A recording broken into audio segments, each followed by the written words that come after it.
రాజా నీ సన్నిధిలోనే ఉంటానయ్యా, మనసారా ఆరాధిస్తూ బ్రతికేస్తానయ్యా.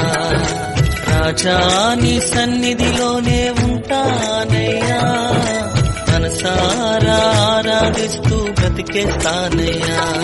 నేనుండాలేనయ్యా, నే బ్రతుకాలేనయ్యా, నేనుండాలేన. మందిరంలో కూడా అభిషేకించినట్లుగా మనం ఇప్పుడు చూస్తాం. అభిషేకాలు జరుగుతూ ఉన్నాయి. ఇంకా రాజులను అభిషేకించిన విషయాలు కూడా దేవుని యొక్క వాక్యంలో మనం చూస్తూ ఉన్నాం.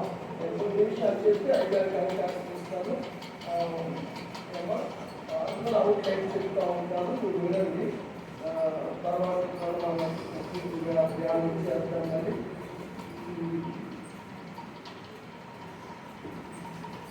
సమూయేలు దేవుని మాట ప్రకారంగా సౌలును అభిషేకించారు కదా. 10వ అధ్యాయం సమూయేలు మొదటి గ్రంథంలో మనం చూస్తాము.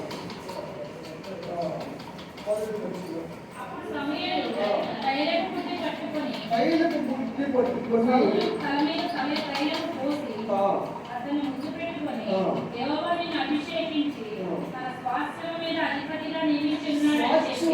అధిపతిగా నియమించాడు, అంటే రాజుగా నియమించాడు. ఇశ్రాయేలుకు మొట్టమొదటి రాజు సౌలు గారు. సౌలును దేవుడు రాజుగా ఏర్పరిచాడు. అయితే సౌలు అభిషేకాన్ని నిలుపుకోలేదు. అవివేక పనులు చేయడం, యాజకులు రాకముందే కొన్ని కార్యాలు చేయడం, బలి అర్పించడం, శాంతి చేయకుండానే బలి చేయటం, ఇవన్నీ పనులు చేశాడు. అందును బట్టి దేవుని చిత్తానుసారమైనటువంటి వ్యక్తిని దేవుడు కనుగొన్నాడు. ఆ వ్యక్తి నీకు తెలుసు కదా, దావీదు గారు. అయితే దావీదు అని దేవుడు సమూయేలుకు చెప్పలేదు, కానీ యెషై కుమారుడి దగ్గరికి వెళ్ళి వారిలో ఒకరిని అభిషేకించమని దేవుడు సమూయేలుకు చెప్పినప్పుడు సమూయేలు యెషై గారి దగ్గరికి వచ్చాడు. వచ్చిన తర్వాత మొదటి కుమారుడు ఎలీయాబును తీసుకొచ్చాడు.